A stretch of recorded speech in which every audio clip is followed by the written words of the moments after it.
سلام به روی ماهتون. اومدم با آموزش رایگان جدید دیگه، بافت این مار زیبا و خوشگل که نماد سال 1404 هستش.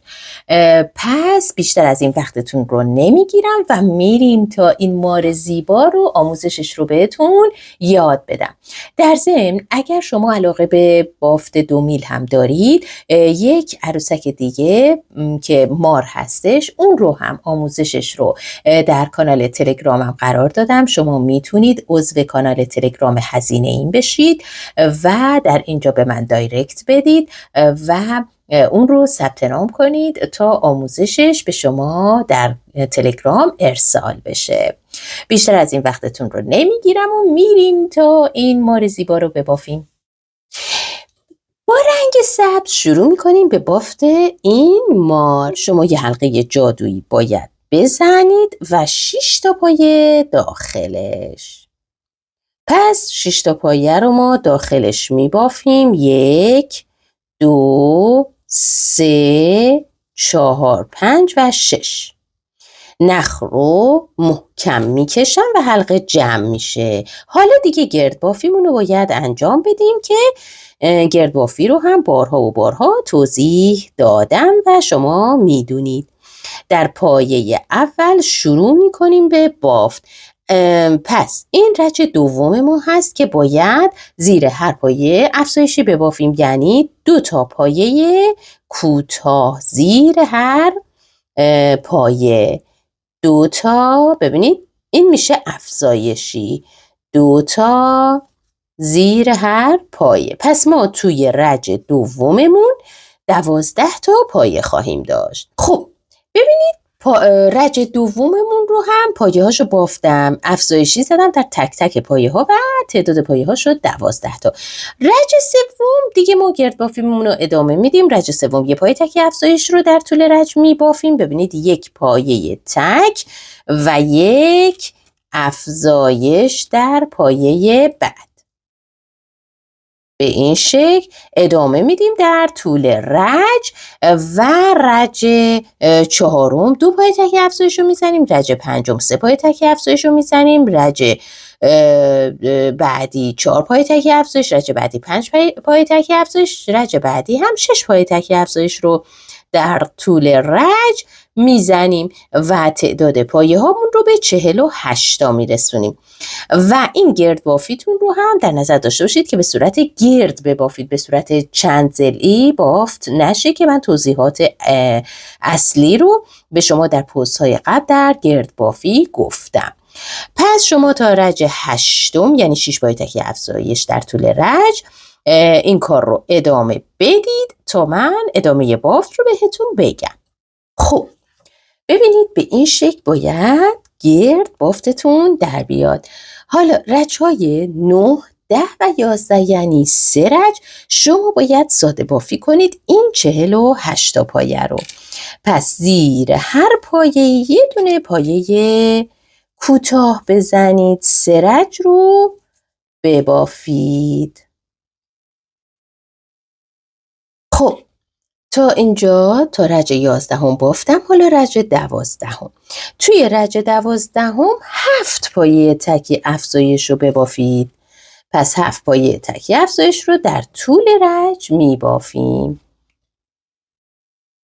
و این کار رو هم که کردیم تعداد پایه ها میشه 54 تا و در رج 13 یه رج این 54 تا پایه رو ساده بافی میکنیم. و اما رج 14 رو برسیم. توی رج 14 ببینید اینجا 13 تا پایه می بافیم. 13 تا رو ببافید. 1 2 13 تا رو که بافتم 2 بار افزایش میزنم. ببینید زیر پایه بعد یه افزایش، زیر پایه بعدم یه افزایش. پس 2 تا پایه رو افزایشی بافتم. حالا 6 تا پایه تک می بافم. 3 4 5 و 6. و حالا دوباره 2 تا افزایش میزنم. این یه افزایش، اینم 2 افزایش.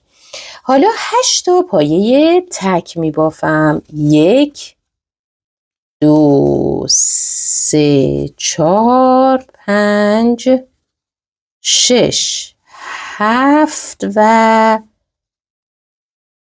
8 تا.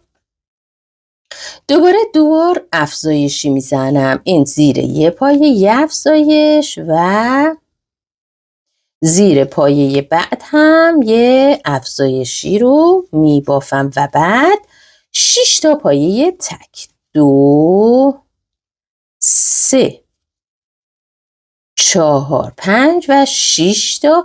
دوباره 2 تا افزایش میزنم. این یه بار افزایش، اینم دومیش. و در انتها 13 تا پایه میمونه که زیر هر پایه کوتاه میزنم.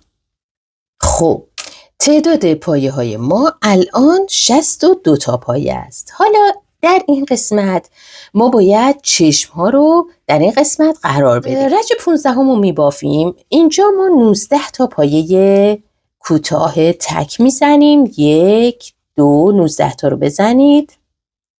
خب 19 تا رو که زدید 2 تا زنجیره بزنید و حالا 2 تا پایه رو رد میکنیم. 1 و 2 توی سومین پایه شروع میکنیم. 20 تا پایه میبافیم. 1 2 3 4 20 تا رو میبافیم.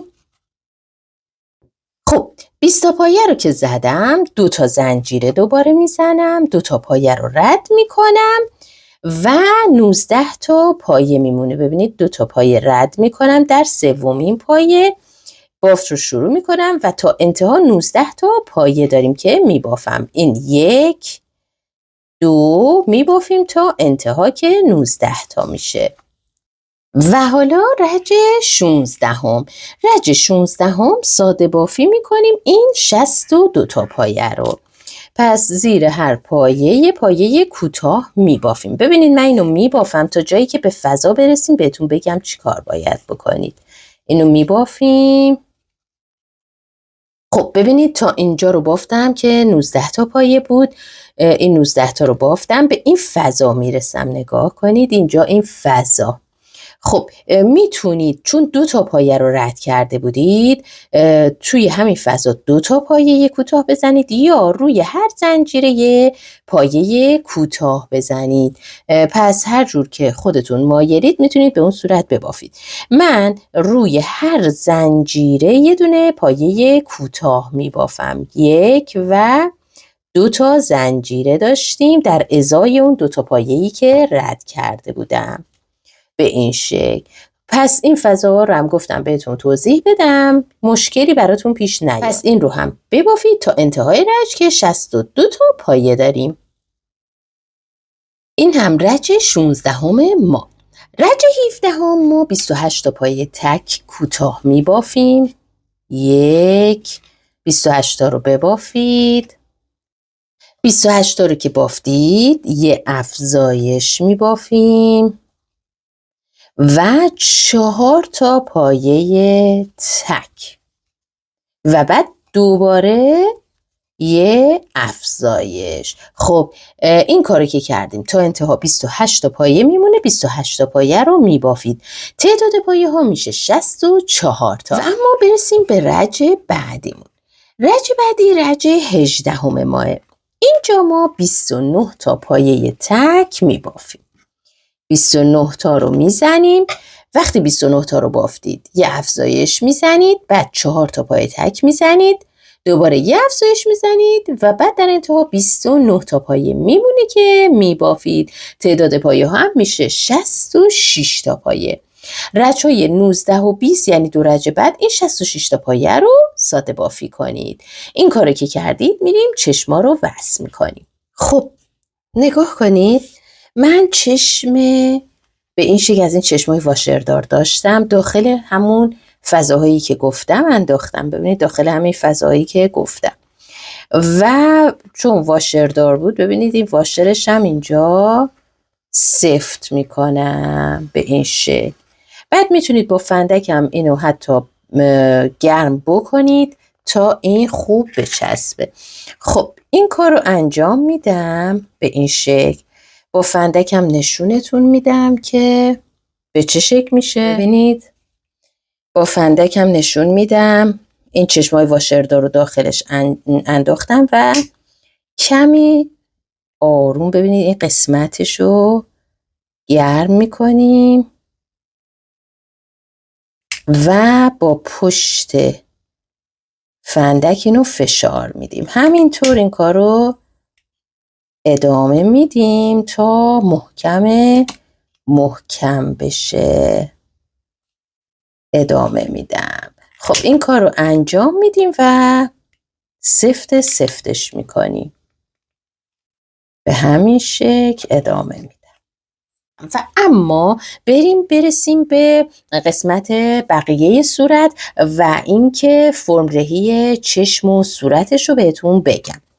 ببینید در این قسمت که ما چشم رو وصل کردیم و رج 20 رو بافتیم، برای رج 21 اولا اینکه شما دیگه الان قسمت پشت رو باید بدونید کجاست. ببینید چشم ها رو که میبینید قسمت پشت کاملا مشخصه. شما باید در راستای این قسمت به بافتتون ادامه بدید. اگه میبینید که نشانگر شما به طور مستقیم نرفته، شما یه پایه این طرف یا اون طرف ببافید، بیشتر ببافید یا کمتر ببافید تا به اون قسمت مورد نظر برسه. اینو گفتم که دیگه در ادامه بافت حواس خودتون باشه.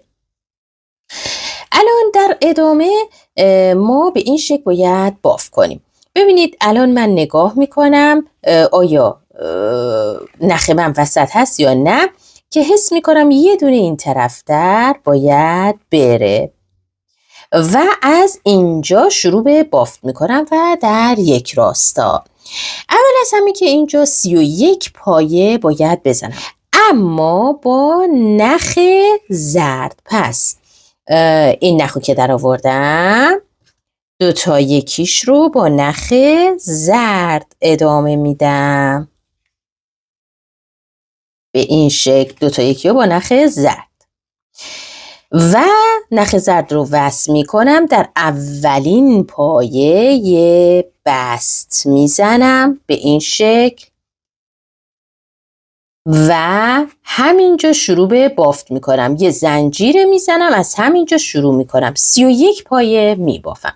نخا رو هم محکم می کشم. این نخا رو هم زیر بافت پنهون می کنم. 31 پایه می بافم. این دومین پایه، سومین پایه، باز هم مارکر رو قرار میدم و 31 پایه رو میبافم. نگاه میکنیم ببینین 31 پایه رو من الان اینجا بافت کردم.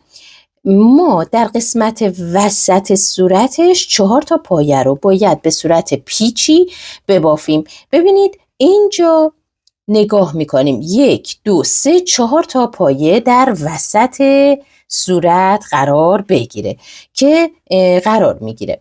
حالا یه پایه نمی بافم، پایه بعدی رو می بافم با پایه کوتاه و حالا برمیگردم این پایه قبل رو می بافم، پایه کوتاه میزنم به این شکل.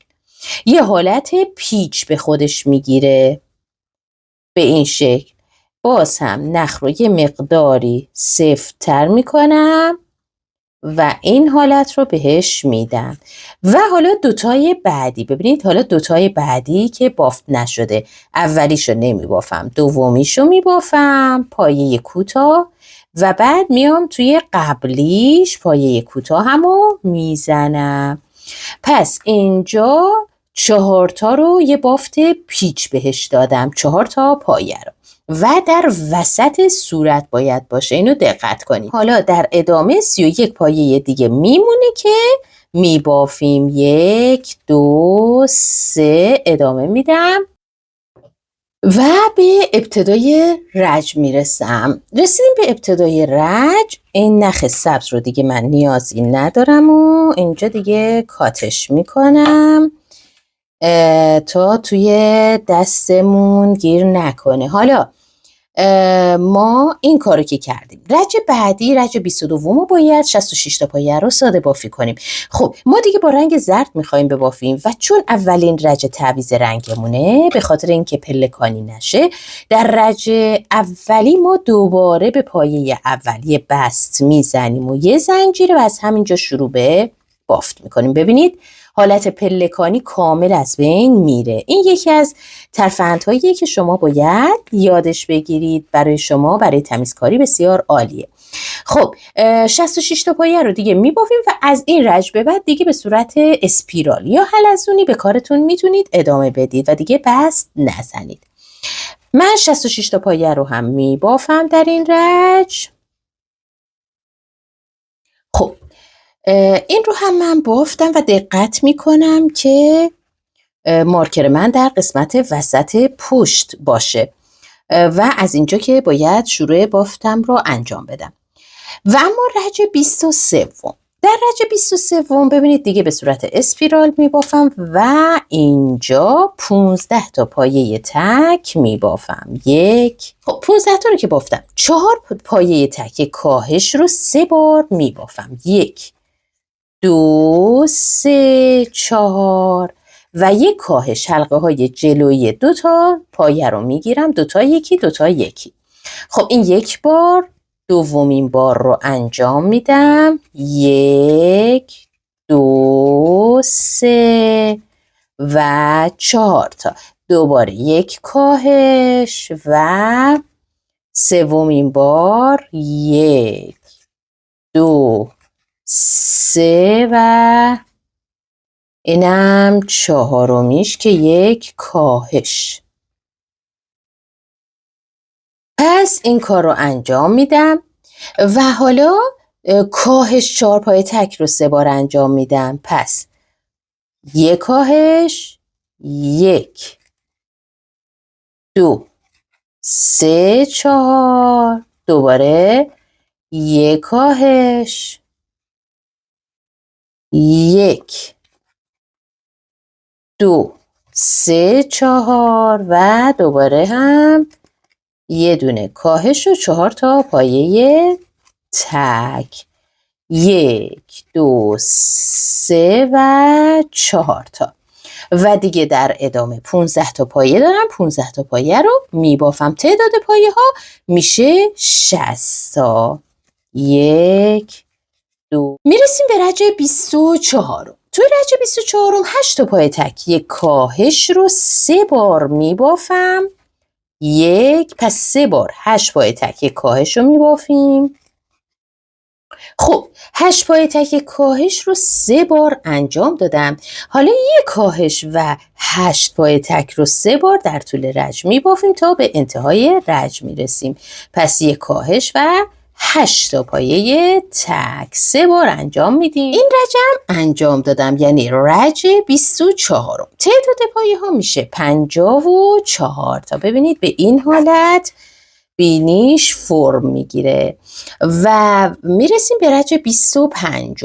دیگه از اینجا به بعد شما کاهشاتون رو باید در طول رج ببافید. در رج 25 7 پایه تک یک کاهش رو در طول رج میبافیم. در رج 26 6 پایه تک کاهش رو در طول رج میبافیم. در رج 27 5 پایه تک کاهش رو در طول رج میبافیم و در رج 28 4 پایه تک کاهش رو در طول رج میبافیم و تعداد پایه ها به 30 تا میرسه. باز هم در نظر داشته باشید که شما در هنگام کاهش دادن به حالت گرد بافی این کار انجام بدید، یعنی چنگوش نشه و اصولی این کار رو انجام بدید. پس تا رج 28 یعنی 4 پایه تک کاهش ما بافتمون رو ادامه میدیم تا ادامه رو به شما بگم. در ادامه ما میخوایم دور چشم رو یه هلال سفید بذاریم. پس من نخ و داخل سوزن میندازم و حالا ببینید از اینجا سوزن رو داخل میکنم. یه هلالی به کناره چشم مار میدم. ببینید از اینجا درش میارم و به این شکل دور این قسمت قرارش میدم. به این شکل. اون طرف رو هم قرینه به همین صورت میتونیم دوخت کنیم.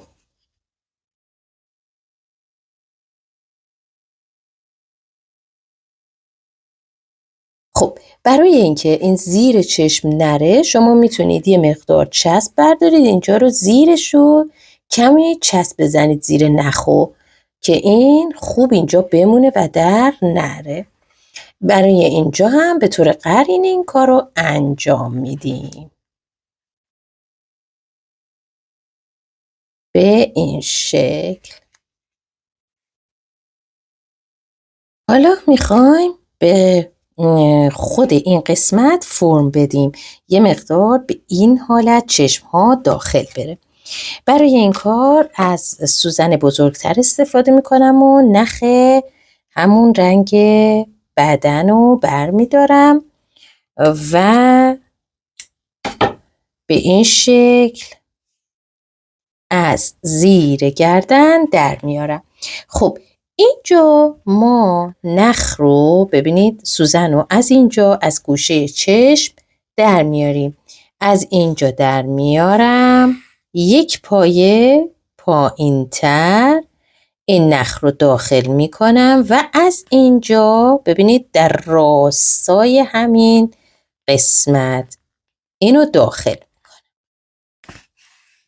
به این شکل فعلا نخ رو نگه میدارم و دوباره یک پایه میام پایین و به این قسمت میرم. از این قسمت پایین ببینید از این قسمت سوزن رو در میارم و یه پایه پایین تر دوباره داخل میکنم و میبرمش این طرف در راستای همون قسمت درش میارم و یه پایه بالاتر و از زیر در میارم. حالا نخ‌ها رو محکم باید بکشیم. این دوتا نخ و نخ کوتاه و این ببینید میکشیم این قسمت فرم میگیره به این حالت. به این شکل فرم میگیره و محکمش میکنید. برای اینکه باز محکم تر بشه این کار رو دوباره میتونید تکرار کنید که دیگه باز نشه و بعد در انتها اینجا گره میزنید. پس دوباره همین کار رو تکرار میکنم و کشش رو بیشتر میکنم تا دیگه باز نشه.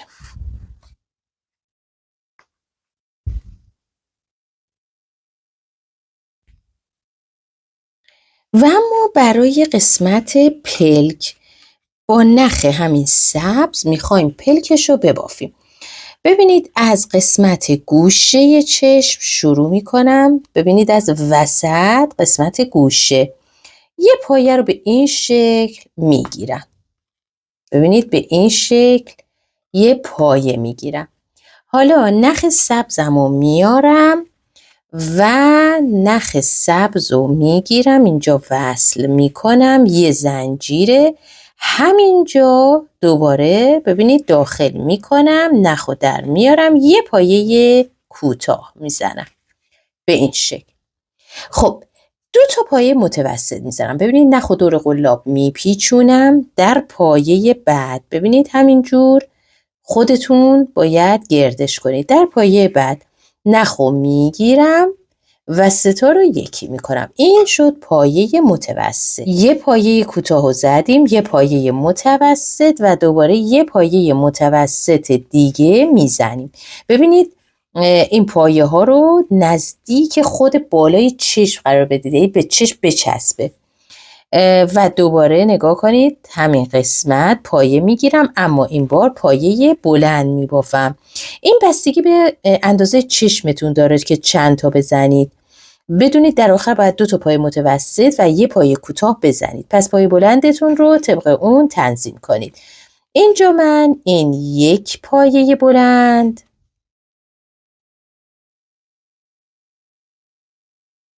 و یکی دیگه هم میزنم. ببینید نگاه میکنم یکی دیگه هم میزنم این دو تا پایه بلند یکی دیگه هم میزنم. پس سه تا پایه بلند اینجا من زدم.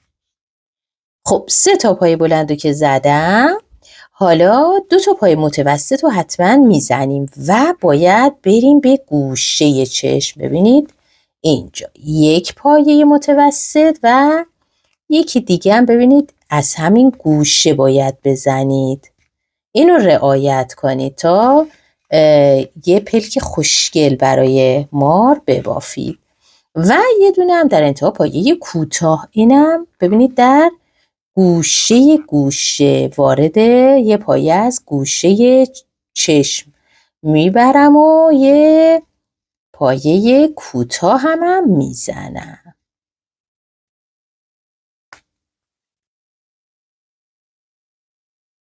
به این شکل.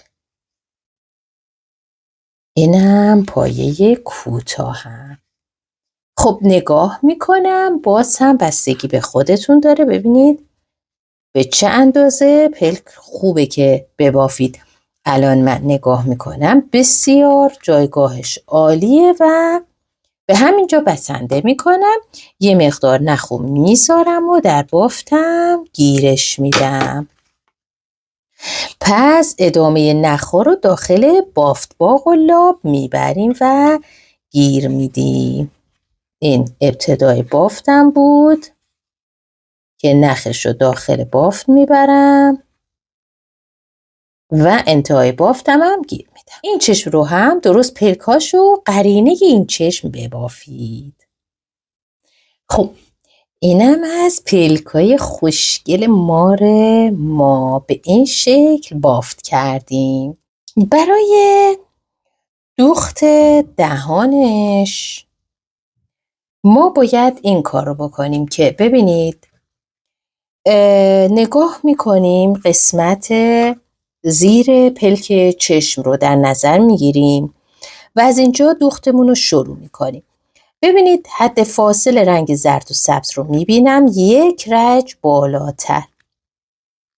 اینجا سوزنم رو در میارم و به صورت مورب داخل میکنم. درست میشه زیر پلک چشم عروسکمون و بعد این رو میبرم تا جایی که به اون 4 تا پایه وسط به اون اولیش میرسه.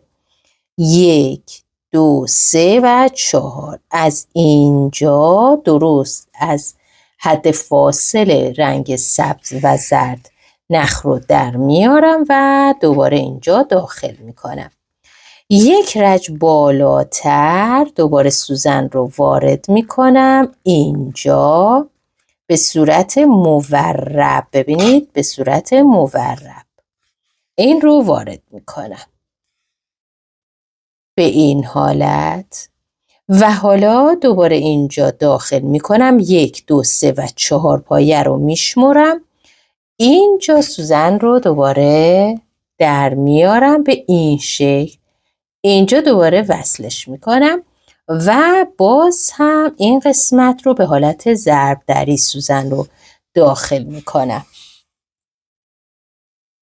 به این حالت و همینجا خارج میکنم. دوباره باید در قسمت درست زیر پلک چشم اینو در بیارم و به این ابتدا دوباره داخل میکنم و 1 پایه این طرفتر اینو در میارم به این حالت و از اینجا خارج میکنم. خب این کاری که کردم نوبت میرسه به دوخت بینی عروسک. برای بینیش هم ما به این شکل ببینید الان اینو اینجا دوخت زدیم به این شکل. حالا برای بینیشم میایم و 2 تا خط اینجا و اینجا مشکی باید اینجا 2 تا خط مورب براش ایجاد کنیم به این شکل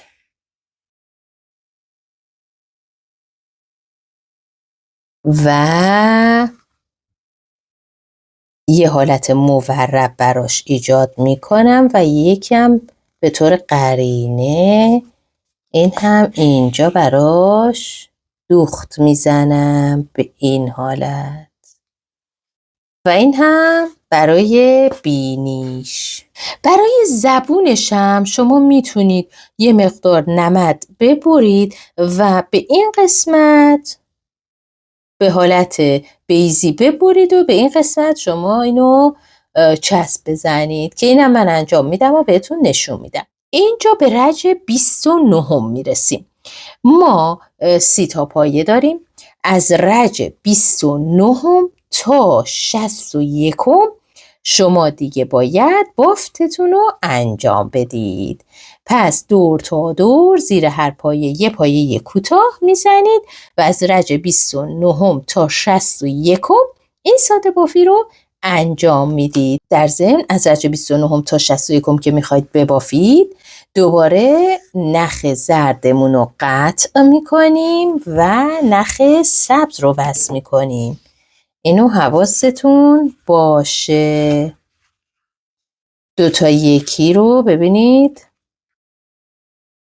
2 تا 1 رو با نخ سبز وصل میکنم و به این حالت یه بست میزنم، یه زنجیره و از همینجا شروع میکنم به بافت.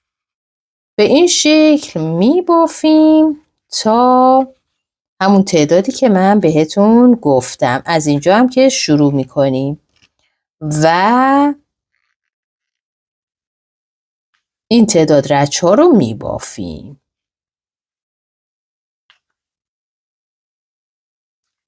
خب تا رج 61 بافتم رو ساده بافیمو انجام دادم. به رج 62 میرسم. توی رج 62 شما اینجا باید 13 تا پایه تک و یک کاهش رو ببافید و این کار رو 2 بار در طول رج انجام میدید. یکی رو که بافتم مارکر رو میذارم و 2 3 میبافم. 13 تا پایه رو بافتم. حالا یک کاهش میدم. ببینید حلقه های جلوی 2 تا پایه رو میگیرم، 2 تا 1 و 2 تا 1 میکنم. خب یک بار دیگه این کار رو انجام میدم. خب این هم شد رج 62 ما که الان ما 28 تا پایه داریم.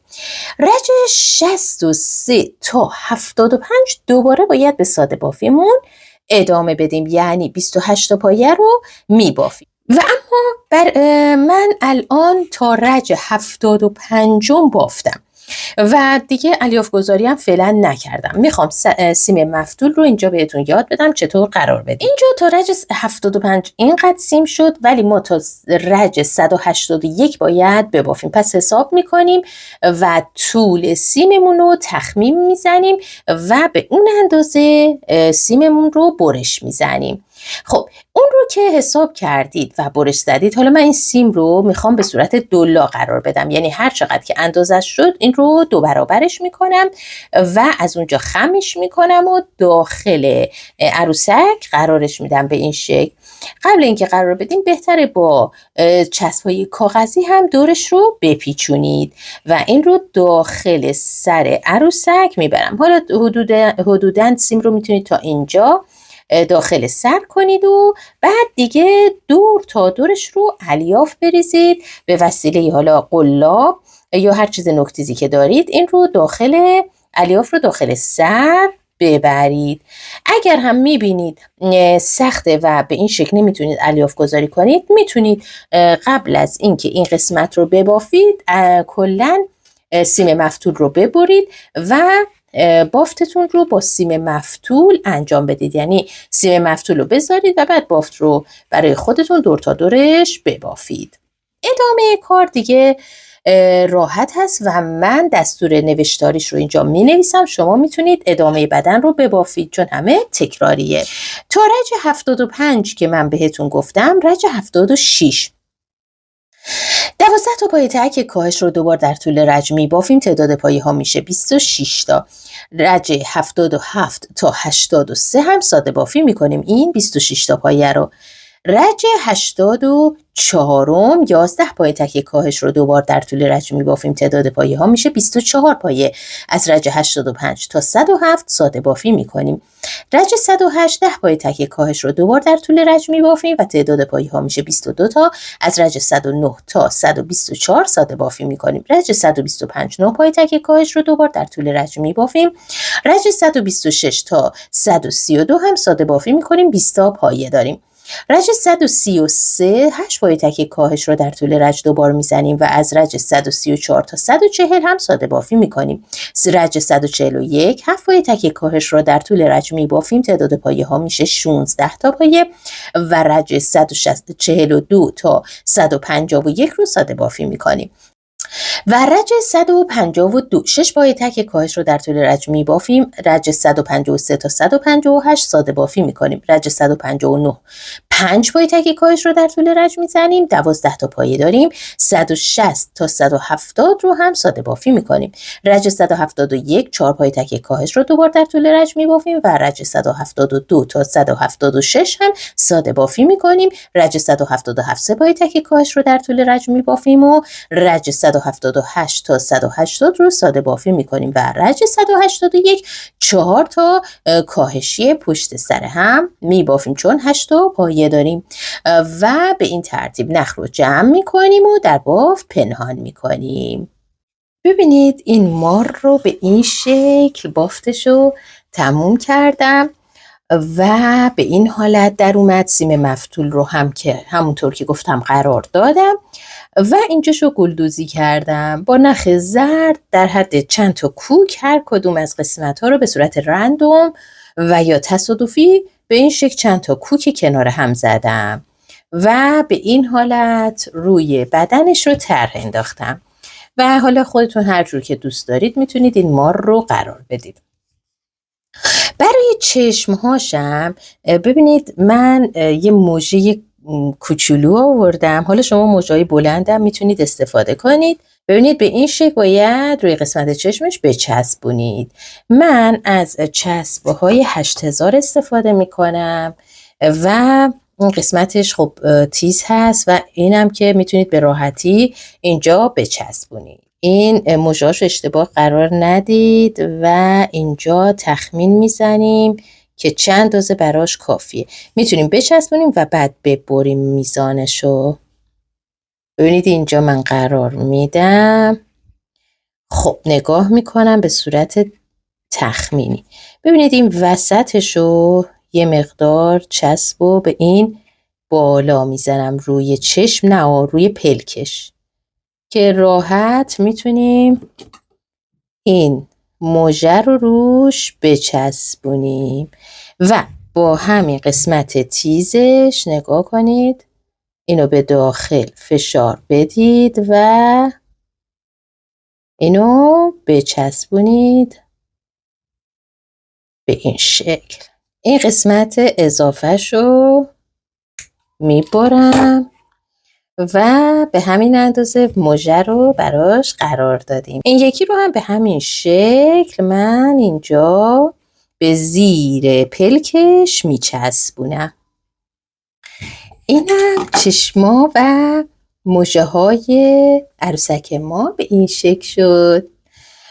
برای دهانشم شما میتونید با نخ قرمز گلدوزی کنید یا یه مقدار نمد ببرید به حالت نیش مار، اونو ببرید و اینجا بچسبونید. این رو هم من انجام میدم.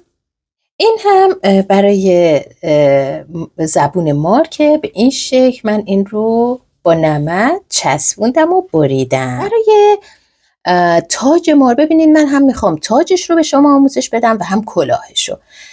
دوست دارید کلاهش رو قرار بدید، دوست دارید هم تاجش رو قرار بدید. برای تاج من از رنگ قهوه‌ای استفاده میکنم. شما هم هر رنگی رو که دوست دارید میتونید استفاده کنید. 30 تا زنجیره میزنم. 1 2 3 30 تا پایه رو که زدم. حالا نخ رو صاف میکنم و در اولین پایه قلابم رو داخل میکنم. نخ رو میگیرم، از هر دو حلقه‌ای که ایجاد شده ردش میکنم، یعنی یه بست میزنم. خب این کارو که کردم رج 2 3 4 و 5 یعنی 4 رج رو ساده بافی میکنم. ببینید یک زنجیره میزنم از همینجا شروع میکنم به بافت پایه کوتاه. یک، ببینید داخل هر زنجیره میبافم. 2 3 این زنجیره ها رو میگیرم. 4 و اما میرسیم به رج 6. ببینید برای رج 6 2 تا پایه رو شما رد میکنید در پایه 3 اینجا. ما تو این پایه به این شکل باید باف کنیم. یه پایه بلند نخ و دور قلاب میپیچونم، داخل زنجیره میبرم، یه پایه بلند میبافم، یه زنجیره میزنم، دوباره یه پایه بلند همینجا میزنم، دوباره یه زنجیره میزنم، این بار همینجا یه پایه دوبل میزنم. ببینید 2 بار نخ رو دور قلاب میپیچونم، همینجا نخ رو در میارم، 2 تا یکی 2 تا یکی و 2 تا رو یکی میکنم. یه گره پیکوت میزنم. پیکوت به چه شکله؟ ببینید شما میتونید 1 2 تا زنجیره یا 3 تا زنجیره بزنید. پس 3 تا زنجیره میزنم و در اینجا نگاه کنید یه حالت 8 اینجا ایجاد میشه اینجا. پس یه حالت 8 در ابتدای رجتون میبینید. اینو میگیرم، نخ رو در میارم و از ابتدای نخ عبورش میدم. این میشه گره پیکوت ما. خب همینجا ببینید تو همین پایه همه کار انجام میشه. دوباره پایه دوبل میزنم همینجا و به این شکل پایه دوبلو میزنم، یک زنجیره میزنم. حالا همینجا باز یه پایه بلند، یه زنجیره و دوباره یه پایه بلند. ببینید همه توی یک پایه هست. به این حالت میشه.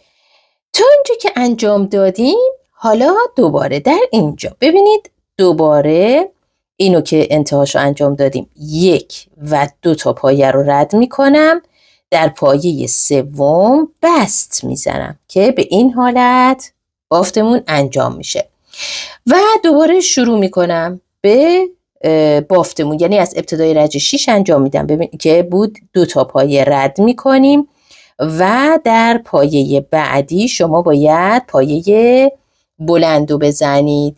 پس یک پایه بلند، ببینید پس این شد از این قسمت بافت ما. پس یه پایه بلند، یک زنجیره، یک پایه بلند همینجا، یک زنجیره، یه پایه دوبل، همه همینجا بافت میشه. پایه دوبل، یه پیکوت و بعد یه پایه دوبل،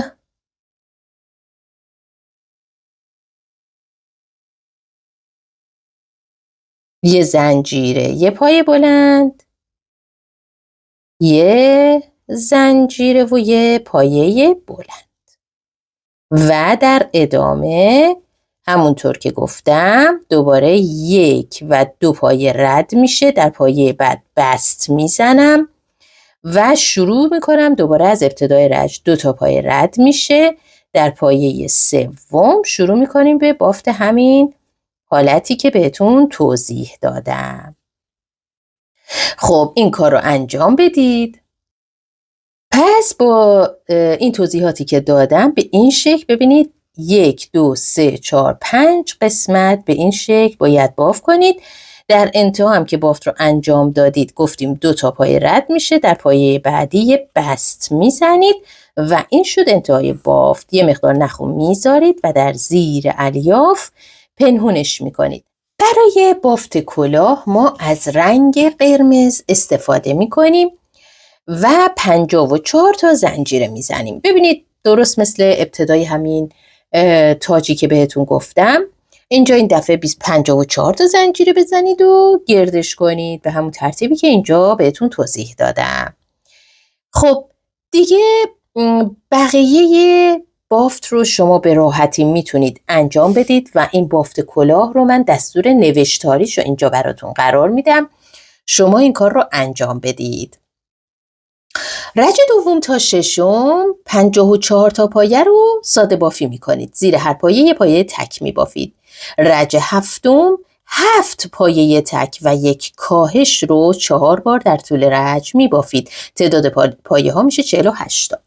رج هشتم ساده بافی میکنید 48 تا پایه رو. رج نهم 6 پایه تک یک کاهش رو 6 بار در طول رج میبافید و تعداد پایه ها میشه 42 تا. رج دهم و 11 ساده بافی میکنید. رج 12 12 پایه تک یک کاهش رو 3 بار در طول رج میبافید. تعداد پایه ها میشه 39 تا. رج 13 ساده بافی میکنید. رج 14 11 پایه تک یک کاهش رو 3 بار در طول رج میبافید. تعداد پایه ها میشه 36 تا. رج 15 تا 32 ساده بافی میکنید. رج 33 16 پایه تک یک کاهش رو 2 بار در طول رج میبافید. تعداد پایه ها میشه 34 تا. رج 34 تا 36 ساده بافی میکنید. رج 37 15 پایه تک یک کاهش رو در طول رج 2 بار میبافید. رج 38 ساده بافی میکنید 32 تا پایه رو. رج 39 14 پایه تک کاهش رو 2 بار در طول رج میبافید و تعداد پایه ها میشه 30 تا. رج 40 و 41 ساده بافی میکنید این 30 تا پایه رو. رج 42 13 پایه تک کاهش رو 2 بار در طول رج میبافید. رج 43 ساده بافی میکنید. رج 44 12 پایه تک کاهش رو در طول رج میبافید. تعداد پایه ها میشه 26 تا و رج 45 ساده بافی میکنید. رج 46 11 پایه تک کاهش رو 2 بار در طول رج میبافید. رج 47 ساده بافی میکنید. رج 48 10 پایه تک کاهش رو در طول رج میبافید و رج 49 ساده بافی میکنید 22 تا پایه رو. رج 50 9 پایه تک کاهش رو 2 بار در طول رج میبافید. رج 51 ساده بافی میکنید. رج 52 8 پایه تک کاهش رو 2 بار در طول رج میبافید. رج 53 ساده بافی میکنید. رج 54 7 پایه تک کاهش رو در طول رج میبافید. رج 55 ساده بافی میکنید. رج 56 6 پایه تک کاهش رو بافت میکنید و رج 57 هم ساده بافی میکنید. رج 58 5 پایه تک کاهش رو در طول رج میبافید. رج 59 ساده بافی میکنید. رج 60 4 پایه تک کاهش رو 2 بار در طول رج میبافید. رج 61 ساده بافی میکنید. رج 62 هم 3 پایه تک کاهش رو در طول رج میزنید و رج 63 هم 2 پایه تک کاهش رو در طول رج میزنید و به این ترتیب کلاه شما آماده میشه. ببینید تاجش رو که من بافتم و همونطور که گفتم میتونید به این شکل روی سر عروسکتون قرار بدید به صورت تاج به این حالت و اینجا بدوزیدش، یا اینکه شما میتونید از کلاهی که بهتون آموزش دادم استفاده کنید. البته این کلاه رو من دستور بافتش رو براتون نوشتم و به این شکل کلاه رو بافتم. ادامهش رو هم اینجا بهتون میگم. در اینجا در ادامه بافت کلاه دیگه این کلاه رو باید جمع کنیم. از حلقه های جلویی نخ رو عبور میدم به این حالت و اینم به شما آموزشش رو میدم که اگه خواستید رو سر عروسکتون کلاه بذارید به این حالت. خب این رو که من میکشم و به این ترتیب قسمت کلاهمونم بافت میشه به این حالت و ما میتونیم از یک پومپوم استفاده کنیم اینجاش قرار بدیم که من از این پومپوم صورتی آماده استفاده میکنم. چسب میزنم و اینجا میچسبونمش.